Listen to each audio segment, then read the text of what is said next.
اللہ تعالیٰ کی طرف جانے والی آرزو اللہ کی طرف سے پیدا ہوتی ہے. اللہ سے دور جانے والی آرزو جو ہے یہ نفس ہے. آرزو کا رخ دیکھو کدھر ہے. اگر یہاں ٹھہرنے کی آرزو ہے، جن کو دنیا پسند ہے، سمجھو کہ یہ آرزو تمہارا حجاب ہے، تم انسان ہو جائے گا، یہ نفس کی آرزو ہے، تمہاری ذات کی آرزو ہے. اگر آرزو جو ہے اس کی طرف جانے کے لیے ہے تو یہ اس کی مہربانی ہے. آرزو کا رخ دیکھو. اگر بات سمجھائی کہ آرزو کو ارادہ کرو، تبھی وہ اللہ تعالیٰ نے فرمایا کہ وَمِنْكُمْ مَن يُرِيدُ الدُّنْيَا وَمِنْكُمْ مَن يُرِيدُ الْآخِرَةَ. جو دنیا کے طلبگار ہیں یہ دنیا کے طلبگار ہیں، آخرت کے طلبگار جو ہیں یہ تمہیں میں سے لوگ ہوں گے، اور آخرت کے طلبگار بہتر ہے دنیا کے طلبگار.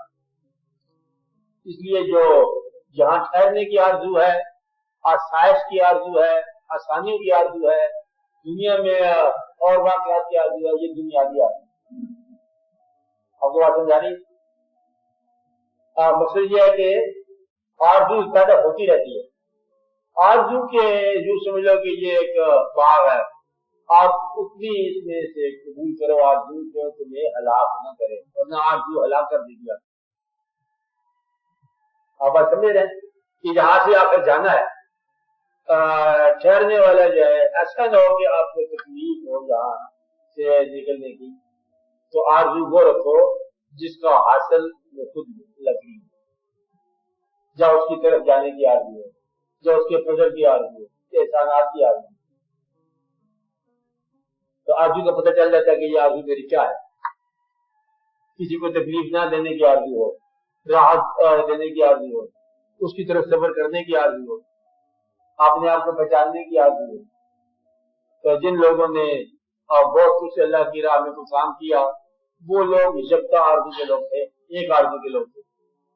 ایک آرزو وہ ہوتی ہے جس پر باقی آرزو انحصار کر دی جاتی ہے. انسان شیطان چلنے لگ جائے تو کھانا چھوڑ دیتے ہیں، خالی کسی کام میں محو ہو جائے. آج کھانا کھایا گیا یعنی کام جو ہے یہ کھانا چھڑا گیا. مطلب یہ ہے کہ کھانے کی ضرورت بھی ہے، آرزو بھی ہے، لیکن کام کی ضرورت جو ہے وہ بڑھ گئی. اب ایک آرزو جو ہے رکی. آپ پتہ نہیں رہے. تو آرزو جب اللہ کی آرزو ہو، اس حد تک آپ میں پیدا ہو کہ باقی آرزو انحصار ہوتی جائیں، تو وہ آرزو ہے بہتر ہے. یہ کہنے کہ اللہ نے مطلب آرزو پیدا کی تھی تو پھر اس کی امکان ہو سکتا ہے، انعام کا امکان ہو سکتا ہے. سب کام اللہ کی طرف سے ہوتا ہے. اس کی مثال میں دی ہے کہ ایک آدمی جو ہے وہ کسی کے باغ میں چلا گیا، آم توڑ کھانے لگ گیا. باغ میں پوچھے بھائی یہ کیا؟ اللہ کا باغ ہے، اللہ کا بندہ کھا رہا ہے، تو کیا ہے؟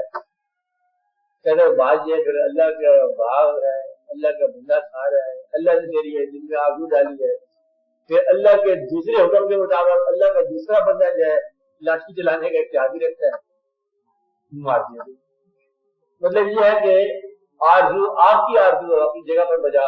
ایسا نہ ہو کہ آپ کی آزاد آرزو کسی اور کی آرزو میں نقصان پہنچا رہی ہے.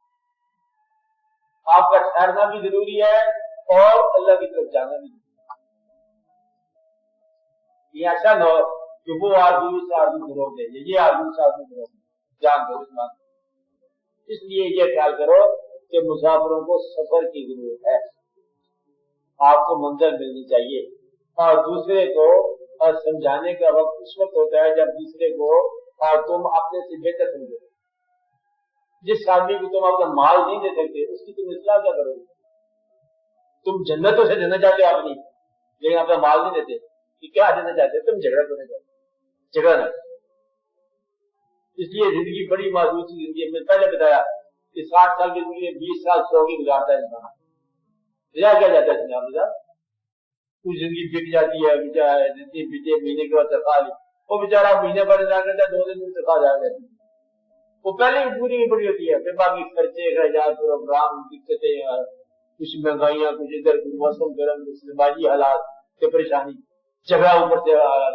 اپنی عقیدت پر اعتقاد رکھنے والا مطمئن نہیں ہے. اس لیے آپ کو ایک ہی نصیحت کر رہا ہوں کہ تم جس عقیدے پر اعتقاد رکھ رہے ہو اس میں لطف ہے. تو یہ دین جو ہے یہ بحث کرنے والی شاید نہیں ہے، یہ کرنے والا کام ہے. تمہارا دین اچھا ہے نا، اچھا ہے، میرے ساتھ اچھا سلوک کر دو. دین اچھا ہے تو تم میرا جھگڑا کر رہا ہے. تم اچھے دین والے ہو نا، تو میرے ساتھ اچھا سلوک کرو. تو تم میرے ساتھ جھگڑا کر رہے ہو، اور جب جھگڑا کر رہے ہو تو پھر تمہارا دین اچھا کیسے ہوگا؟ جھگڑا نہ کر. کیونکہ میں بھی دین جو ہے نا یہاں سے کھایا ہے کہ یہ چیز میں بازار سے لایا اور تو دوسرے بازار سے لایا. فرق سے بنانے والے کا ہے، اس نے وہ کتاب لکھی، اس نے وہ کتاب لکھی. سنی سنائی بات کو جھگڑا نہیں کرو. آپ سے میرے بتا دیکھوی بات بتا، تو نے کیا دیکھا؟ مشاہدہ. تو نے دیکھا، میں نے دیکھا، اب پھر آپ دونوں مل کے دیکھتے ہیں تاکہ تمہیں بھی اشکال دور ہو یا ہمیں بھی اشکال دور ہو. کہ تم لاہور کے بارے میں بات کرے، لاہور ایسا شہر ہے ویسا شہر ہے، دوسرا کہتا ہے ایسا شہر ہے ویسا شہر ہے.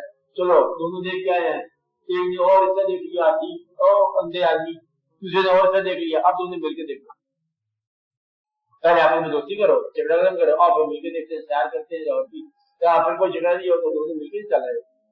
تو جھگڑا وہاں ختم ہو جاتا ہے جہاں محبت شروع ہو جائے. محبت تب شروع ہو سکتی ہے کہ آپ کو اپنے دین سے محبت ہے، دوسرے کو اس کے اپنے دین سے محبت کرنے دیں. اس کا حق ہے اسے کرنا دیں.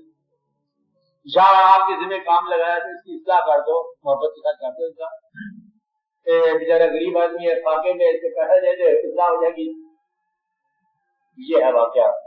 اس لیے اللہ تعالیٰ نے فرمایا کہ آپ کو سمجھ نہیں آتی ہے کہ میری راہ میں آنے والے میرے پاس ہی ہوتے ہیں، یہ میں ان کے پاس ہوتا ہوں. وہ میرا ذکر کرتے ہیں، میں ان کا ذکر کرتا ہوں. راہ نہ کرو. تم لوگ بیکار ہو جاتے ہو کیونکہ تم راہ آشنا نہیں ہو. اللہ کے پاس جانے کے لیے یہ شرط ہے. اللہ کہتا ہے کہ میرے قریب آنے کی یہ شرط ہے کہ اس آزمائش سے گزرو. کیونکہ میرے پاس آنا چاہتے ہیں آزمائش سے گزر جاتے ہیں. تم دیکھتے رہتے، تم ان کا سوچ سکتے ہیں تو یہ بیچارے پر کیا گزری، کیا نہ گزری، یہ تو ہم خود ہی ہے. یہ واقعہ ہوتا ہے.